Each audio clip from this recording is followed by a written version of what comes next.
Continuação do livro O Poder do Desejo Positivo, de T.L. Osborne, capítulos 6 e 7. Capítulo 6. Penúria ou prosperidade.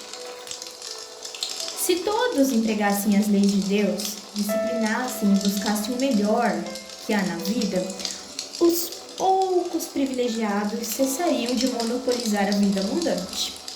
A maioria, comprovadamente, desprivilegiada, se transformaria mediante os princípios de Deus, e a vida bem-sucedida seria compartilhada por muitos.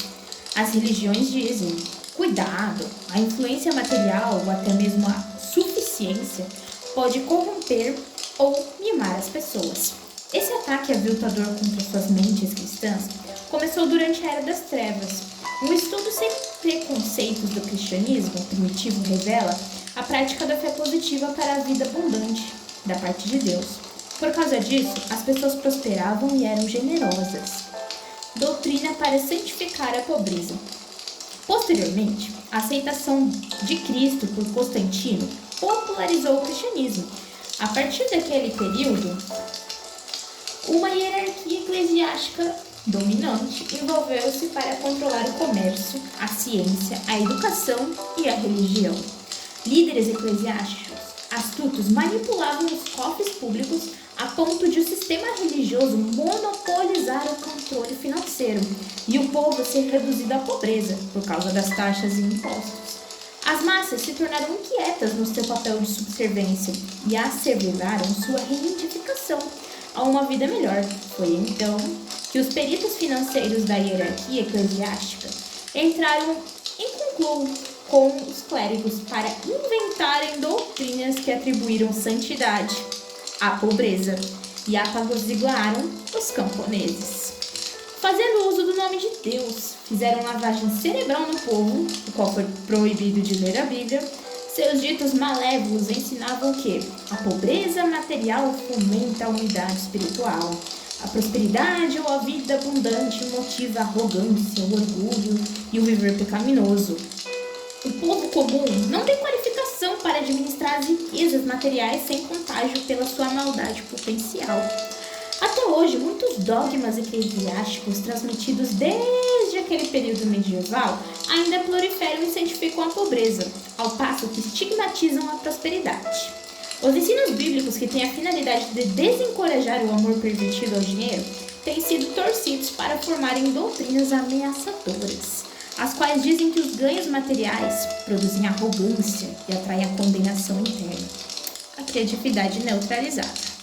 A religião tem incessantemente neutralizado a criatividade, persuadindo as pessoas que desejaram uma vida melhor a cobiçar, invejar ou almejar ardentemente o fruto proibido. Sem aquilo que Salomão chamava de bom senso e juízo, são a síndrome santificada de inferioridade. Continuará a limitar a vida de milhões de pessoas que, se forem libertas desses preconceitos que incriminam, terão dentro de si a substância para se posicionarem acima da vulgaridade e realizarem seus sonhos. Inquira a respeito das ideias de Deus para você. Ouse ser um pensador. Examine o sonho de Deus. Qual foi seu plano para as pessoas que ele criou à sua semelhança? Depois que Satanás tentou Adão e Eva a duvidarem da palavra de Deus e a desobedecerem, não havia mais base para o nível de Deus. Mas será que o Senhor Deus abandonou seu projeto para as pessoas? O que você diz do preço incalculável que ele pagou para comprá-lo novamente da escravidão? Criados para uma vida abundante. Porque Deus pagou um preço tão alto para restaurar você a Ele? A resposta tem de ser: esse é o valor que Ele atribui a você. Já que Deus lhe atribuiu tanto valor, não seria você a razão da abundância da criação do Altíssimo ao seu redor? Para quem mais teria sido criada? Parênteses, vale ressaltar aqui que esse valor é o preço pago por Jesus na cruz.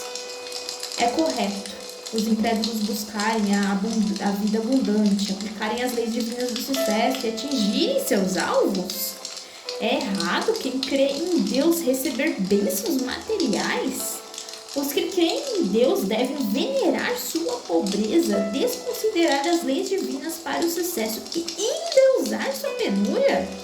Ou trata-se de uma reminiscência da época dos barões eclesiásticos e dos camponeses indignos? É errado o pássaro voar e o peixe nadar?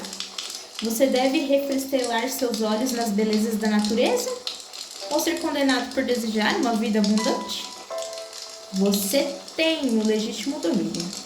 Muitos livros religiosos conspiram para condenar qualquer desejo pelas bênçãos espirituais. Os livros de psicologia muitas vezes complicam o problema ao fazer um pouco mais do que dividir as pessoas em categorias de subnormalidade emotiva. Dessa forma, as pessoas se retraem dentro de si mesmas e morrem na insignificância, solidão, depressão e confusão. Para libertar suas asas de anjo e voar alto, só precisa ver que são criaturas de Deus e que a abundância na terra é seu legítimo domínio. Deus disse a Adão e Eva, em Gênesis 1, 29 e 30. Eis que vos tenho dado toda a erva que dá semente, e que toda esta sobre a face de toda a terra, e de toda a árvore que há fruto, e de árvore que dá semente, servozão para mantimento, e a todo animal da terra, e a toda ave dos céus, e a todo réptil da terra, em que há alma vivente, toda a erva verde lhe será para mantimento. E assim foi. Posteriormente, os registros mencionados quando tudo é agradável à vista para boa comida, em Gênesis 2:9, a lista também inclui outro bdelho e a pedra de ônix. As florestas, os rios, os jardins, os minerais, bem como os animais terrestres, aves, peixes, foram criados para as pessoas desfrutarem, admirarem e usufruírem. Quando Adão e Eva violaram a rica confiança depositada neles, desobedeceram à lei de Deus e foram consequentemente separados da vida abundante. O poder positivo do desejo tornou-se uma força negativa, da gula, inveja, cobiça. Entretanto, agora sabendo que Deus nos amou de tal maneira que deu seu Filho para nos redimir a Ele, se aceitarmos a dádiva do amor de Deus e cremos que Jesus Cristo tomou sobre si nosso castigo e nos justificou como se nunca tivéssemos pecado, seremos restaurados a Deus e Ele voltará a habitar em nós. A riqueza, a beleza, a abundância desse mundo voltarão a ser nosso domínio. Nosso direito de escolher e vencer, nossa liberdade de agir em conformidade com os nossos desejos, escolher as coisas as quais consideramos boas e corretas para Deus e para as pessoas. É a porta aberta ao nosso sucesso na vida. Se as paixões errôneas forem fomentadas, torna-se então um cartaz para nossa autodestruição. Não devemos permitir que os escrúpulos religiosos exagerem de tal maneira as paixões inconversadas da inveja, cobiça e concupiscência que subjuguemos o poder vital do desejo positivo pelos valores bons e úteis da vida. Nunca deveremos limitar nossos desejos, sufocar nossa imaginação, estrangular nossa fé, abafar o nosso entusiasmo, refrear nossa perseverança, asfixiar nossa aspiração, extinguir nossa exuberância, restringir nossas realizações ou suprimir nossas melhorias. Capítulo 7. O bom senso da abundância. Toda criança nasce com desejos. 1. O primeiro choro de toda criança é a expressão do seu ímpeto e do seu desejo. 2. Depois, quando ela estende as mãos para a vida, recebe palmadas, desenvolve-se então a confusão, a intimidação e a insegurança. 3. À medida que cresce, a religião afeta suas atitudes com o síndrome da culpa, vergonha, perda da autoestima. 4. Desanimada pela condenação dos desejos, torna-se inibida e retraída. 5. Convicta de que Deus diz não, acomoda-se com a mediocridade e lá se vai o prazer. Apaga-se a luz, pergunta então aflita, onde há a alegria do viver? Não é essa a ideia que Deus tem para você. Não é. Todos na família. Jesus trouxe uma nova e ousada mensagem para levar pessoas até Deus.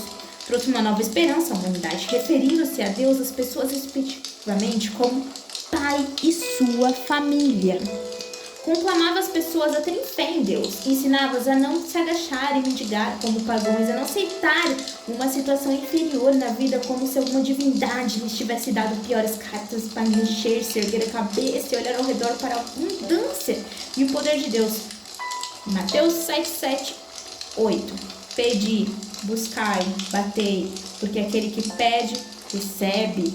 Jesus lhes ensinava o poder do desejo positivo. Para demonstrar seu argumento do bom senso, raciocinava: e qual dentre vós é o homem que, pedindo-lhe o pão, o seu filho lhe dará uma pedra? E pedindo-lhe peixe, lhe dará uma serpente? Se vós, pois, sendo maus, sabeis dar coisas boas a vossos filhos, quanto mais o vosso Pai que está no céu dará bens a todos que lhe pedirem? Mateus 7, 9 e 11. É lógico que entender que Deus criou os bens abundantes na terra para nós, Ele nos criou com os instintos e o desejo de estender a mão, buscar e pedir esses bens. Desejar ou nunca. Jesus Cristo veio com boas ideias. Ele veio para demonstrar a prática da vontade de Deus na terra. Ele via as pessoas conforme seu Pai as via. Ele acreditava nelas, as estimulava, perdoava-lhes, implantava-lhes autoestima, transformou uma prostituta em dama, um leproso em exemplo de saúde comunitária, um maníaco desnudo em cavalheiro. Ele disse que as coisas boas são para as pessoas. Ele ensinava as boas novas. Tenha liberdade para desejar o melhor. É para você. O poder do desejo positivo desperta sua vontade de obter, sua vontade de resolver, sua vontade de contar o custo, sua vontade de assumir o risco, sua vontade de perseverar, sua vontade de experimentar e fracassar, sua vontade de pagar o preço do fracasso, sua vontade de começar de novo, sua vontade de aceitar a responsabilidade, sua vontade de não desistir, sua vontade de ter sucesso, sua vontade de compartilhar, sua vontade de levar o mundo. O poder do desejo positivo é bom. Ele brota, porém, da consciência ou do conhecimento de quem você é e daquilo que Deus pensa a seu respeito, daquilo que Ele providenciou para você e daquilo que Ele planejou na sua vida. Em Romanos 10, 17, de sorte que a fé é pelo ouvir, e ouvir a palavra de Deus. A fé, o seu desejo voltado em direção ao céu. A oração é o seu desejo expressado para Deus. A ação fundamentada no conhecimento é seu desejo vinculado a um método de realização. É asseverar seu direito de ser, ter e fazer tudo o que deseja, aquilo que é bom para Deus, para você e para o próximo. Em breve irei postar os próximos capítulos. Obrigada por ter ouvido até aqui. Deus abençoe.